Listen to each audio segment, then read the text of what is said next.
The very first time I thought about doing animal-assisted therapy was when I was at the fair one summer, and I saw some people go through the children's barn where they got to pet the animals and interact with them.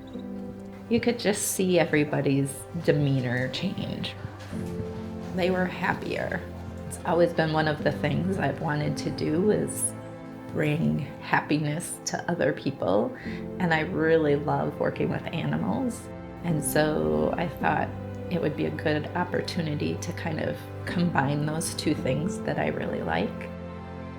And it was after that summer where I decided I needed to find the right animal to do some therapy work with.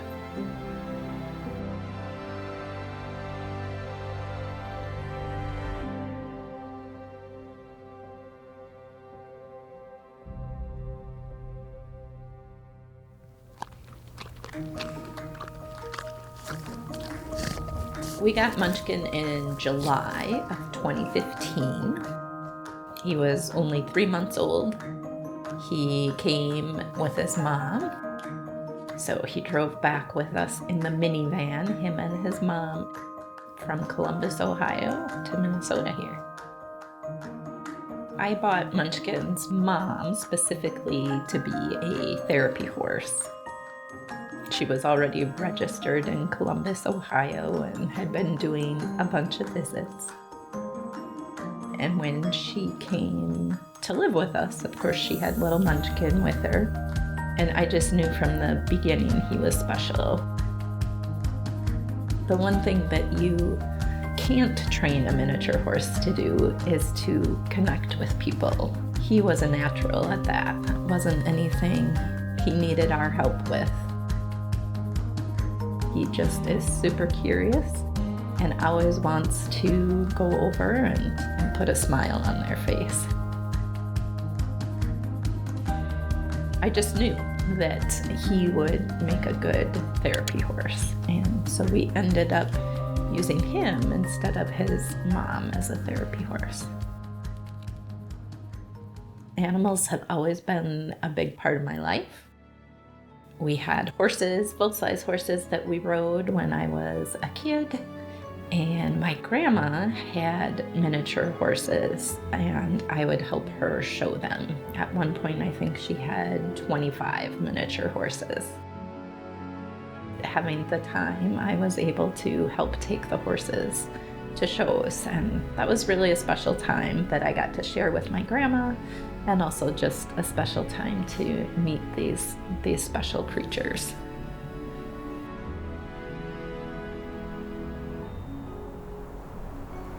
I've always recognized how encouraging it can be to have an animal, whether it's a horse or a dog or a cat or something that will come and snuggle with you and help cheer you up when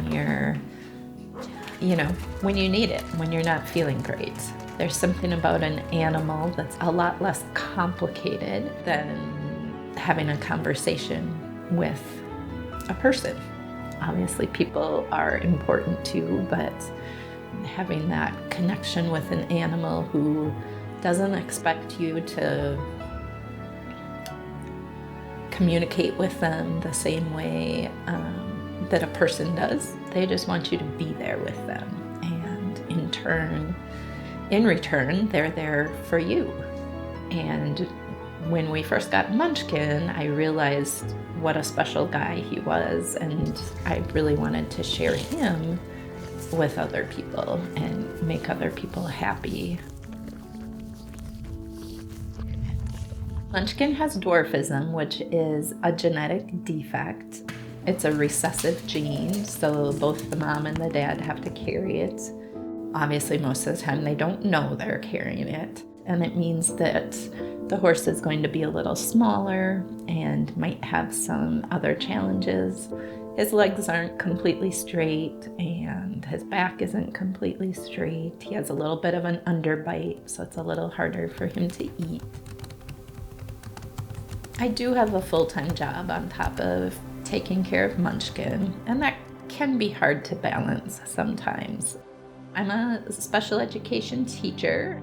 Specifically, I'm an instructional technology coach to fulfill kind of both of those needs, the needs that I have at work as a teacher and then the needs that Munchkin has. That can be tough, especially if we're going on a visit the day after I've been working. There can be days where we're just doing a freshening up of his stall rather than scrubbing the whole thing, and we can be in and out of there in 15 minutes. If we are getting ready with Munchkin to go on a visit, that's something that takes a long time.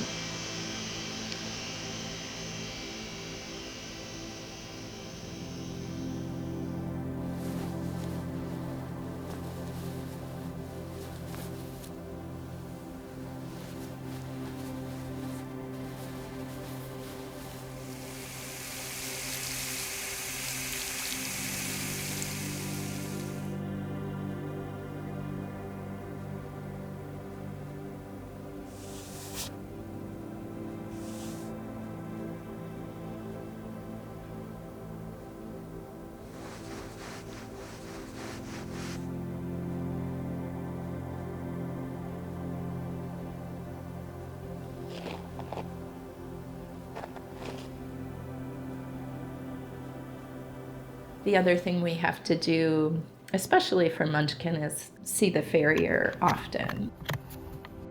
The farrier comes out and trims his hooves every 6 weeks. If it's not right at 6 weeks, you can just tell that he's not walking as comfortably as he should. Because again, he has some feet that turn out a little bit. Munchkin's done lots of visits to libraries. It's been really rewarding to get to hear kids read and maybe help them sound out some words, kind of doing my day job while also bringing Munchkin in and letting him just motivate the kids and encourage the kids. It's a pretty easy sell if the kids are knowing they get to see a horse and read to a horse. They aren't near as reluctant to read as they might be if they are just reading to themselves or to someone else.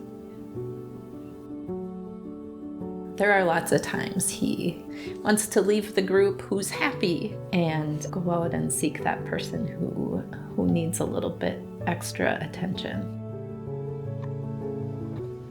I could pick from dozens of different interactions he's had where he notices the person in the room who's hurting, and that's the person he wants to go to. The first time was just in a classroom where there were a bunch of people and he was getting all kinds of attention, but he kept looking over at a kid who was sitting in the corner, and the kid was sitting in the corner with his hood pulled up over his head, and Munchkin just kept looking over there and kept trying to pull me over there. So once everyone else was done petting him, I did take him over to the kid, and he just grabbed that kid's hood and just gently lifted it up so he could see his face, and the kid just lit up. He had the biggest smile on his face, and the staff just shared that they hadn't seen him, the student, smile like that all year long. So that was really special.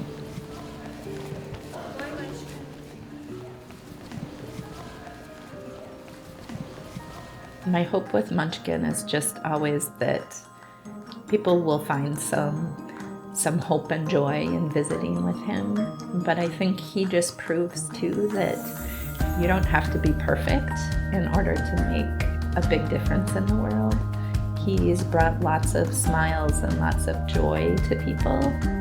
But you know, he has dwarfism. He has some challenges. I want people to recognize that it's the same way in people, that you don't have to be perfect to bring hope and joy and improve this world, because I know Munchkin does.